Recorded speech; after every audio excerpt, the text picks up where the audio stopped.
இவன் வாழும்போதே செத்து போறேன்னு சொல்றானே, செத்துட்டேங்கிறானே, இவனை எப்படியாவது சரி பண்ணணும். நம்மளை விட்டா இங்கே டாக்டர், மனோதத்துவ டாக்டர் வேற யாரும் கிடையாது. உன்னை நான் நீ உயிரோடு இருக்கேங்கிறத நான் இப்போ காட்டுறேன். இந்த பாரு கிள்றேன் பாரு, வலிக்குதா? வலிக்குது. எனக்கு கிள்றேன், வலிக்குது. அதனால 2 பேரும் உயிரோடு இருக்கோமா? இல்லை டாக்டர் உங்களுக்கு ஒன்றும் புரியலைங்கிறான்.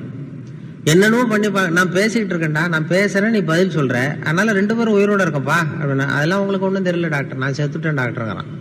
இதை பாடுறா, உயிரோட இருக்கிறவன் உடம்புல ரத்தம் வரும் இல்லையா?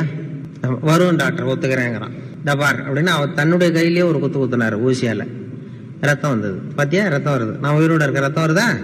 வருது டாக்டர் அப்படின்னா. உன் விரல கொண்டா அப்படின்னு சொல்லி அவன் விரல ஒரு குத்து குத்துனாரு, ரத்தம் பார்த்துக்கோ, ரத்தம் வந்துடுது. இப்போ என்ன சொல்றேன், என்னை பத்தி என்ன நினைக்கிறேன்? அப்போ அவன் சொன்னான, உண்மையிலேயே நீங்க ரொம்ப திறமையான டாக்டர் தான் சார், ஒரு செத்து போன உடம்புல இருந்தே ரத்தத்தை எடுக்கிறீங்களே அப்படின்னா.